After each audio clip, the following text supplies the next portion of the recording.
Hey guys, we're talking about tempo and rhythm. I know there's a lot of videos on YouTube, golf instructors talking about tempo and rhythm, and not everybody agrees with each other on the subject. So I'm going to give you my personal take on it and how it relates to my golf swing. But first of all, I'm going to give you the actual definition because I think that's important to actually define what it is. So I wrote it down so I wouldn't mess it up. All right, rhythm is defined as a strong, regular, repeated pattern of movement or sound. Okay, so to have rhythm in your golf swing, you're going to have a regular, repeated pattern of movement. Okay, this goes to the channel lock protocols. Okay, rear ball position off the rear foot, the 5 o'clock nose, swinging from inside to out. For me, the mechanics that I apply to my channel lock protocols are part of it. The Ys. Okay, I'm in a position there. I have a Y. My chest is inside this Y. I have a lowercase y that I use. All right, all of those things help me build the rhythm that I'm looking for in my golf swing. If you do not have a repeated pattern that you can repeat or a blueprint of what you're doing, you're never going to develop good rhythm in your golf swing. You have to have some type of a pattern to follow. I'm not saying mine's the best. It's definitely not the worst. It works for me. I hit the ball the way I want to, and I do it through rhythm. That's how I develop my rhythm.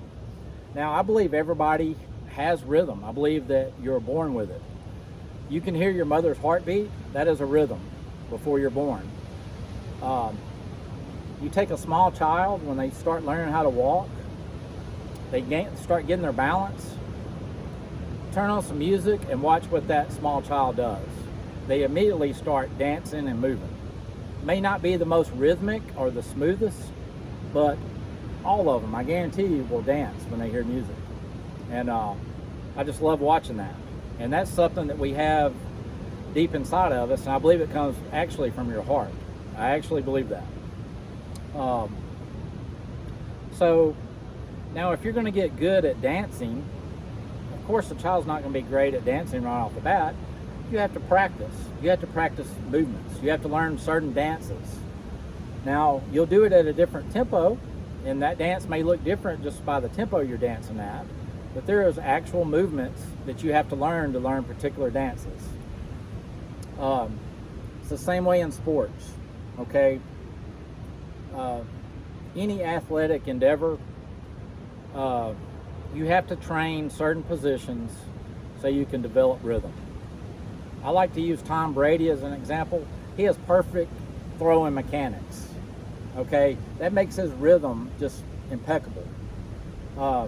So if you give him time to really go through that pattern that he's developed through practice, he's going to pick you apart.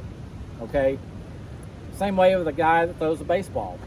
High-level baseball players, they have a certain mechanics and rhythm that they use when they throw the ball.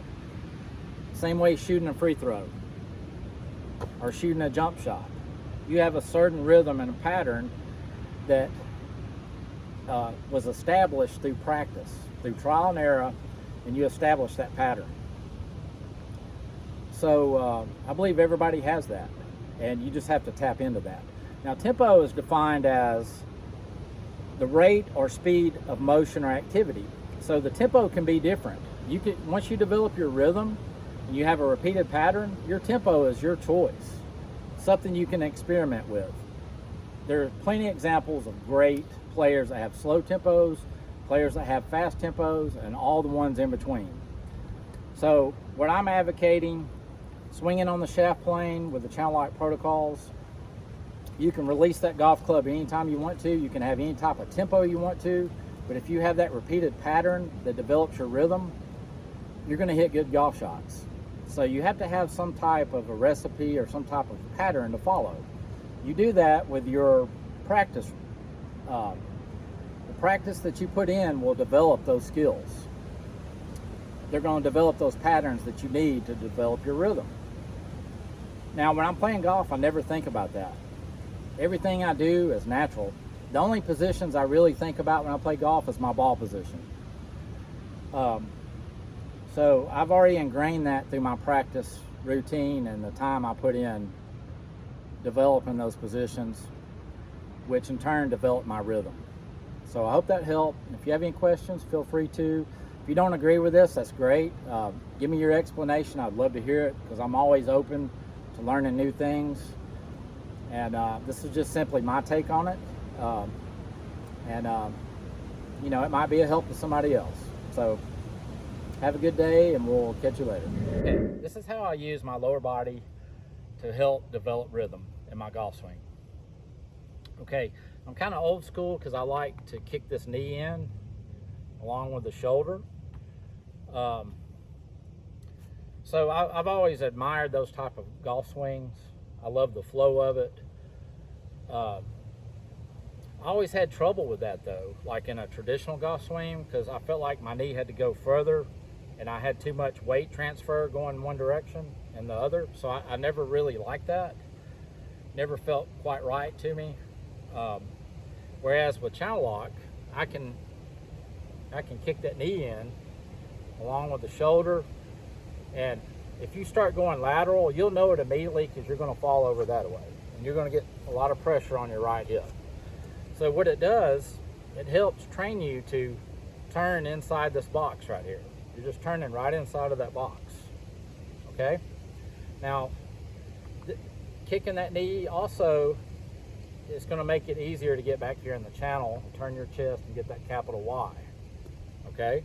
It's just, now you don't have to do it at great degree. You don't have to kick it up against that. You can just have a little bit of movement in that knee and shoulder, and you'll be amazed at how much more mobility you'll have in your backswing. And I realize this could be hard for somebody that hadn't done that their entire golfing career. But so I'm going to show you how it relates to some of the stuff we did in the past with channel lock. Okay, now I'm doing this from a more neutral position. If you notice, everything goes back in one piece. My shoulder, my knee, I'm right there. I feel weight going down into the ground right there, and also have weight on the inside of this foot pushing this way. And both of those forces meet together and give me balance right there. Okay, and I do push off a little bit with that right knee. You'll see me at impact with the right knee like this, and I'll be in that lowercase y impact, and that shaft usually matches up with my right leg. And then you'll see me hit it and then go into my uppercase Y, and I have just full extension through it. That's an extremely powerful move. In a traditional swing, it would cause some issues. With channel lock, I can do that, and it seems to work really well for me. Plus, it helps me keep, it really helps me create space here too. That leg's out of the way, my knee's just kicking in right behind that knee. So I go from there to there. Okay, this knee actually just works lower underneath that knee. I have my 5 o'clock nose. My right knee is lower than the left.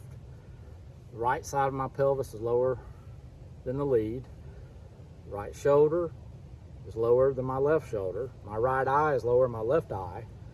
And I'm hitting it in that position right there to full extension. And that's how I've developed my rhythm, by using that lower body. So if you see me set up in some of the older videos, we talked about corkscrewing into the ground. That's all I'm doing in my backswing. Okay, that's all I'm doing right there. So if you want to set up in that position and have a little pre-turn, just let it all go together. You're right there, and you don't have to go near as far to get it in that channel. And for some people, that's a difficult move to start from here to go to here. So you may just set up, and then from there, it's just, okay? So that actually cuts out part of your backswing, and it may prevent you from getting off balance by swaying and getting too far out over the right foot. So my lower body plays a big role in what I'm doing. Kicking that knee in and shoulder they go together. It helps me sequence up the golf swing. Helps me with that rhythm. And on the downswing, you know, there's supposed to be a separation where the lower body starts, and then everything falls behind. But I really don't try to do that with channel lock. When I did traditional golf stuff, I kind of followed that concept. But with channel lock, I really don't feel like I do that. It's just a there. It's like everything goes together, like in one piece. And with the rear ball position and how severe we're swinging inside to out, the arms are still going to trail behind. They're still going to lag behind your body and hit it. I think if you do too much of the rotation of the body first, and you have too much of this behind you and lag, you're prone to hit blocks. You're prone to hit it out to the right. So I try to match up everything together. And I know that's probably controversial, but that's just what I try to do, and it seems to work pretty well. So yeah, the lower body is important, the knees, how you use them. And if anybody has any different ideas about that, how they do it, feel free to let us know, because I'd be interested. And if you got something that's working for you with your channel lock and you're doing it a different way, love to hear it. So y'all have a good day, and we'll catch you later.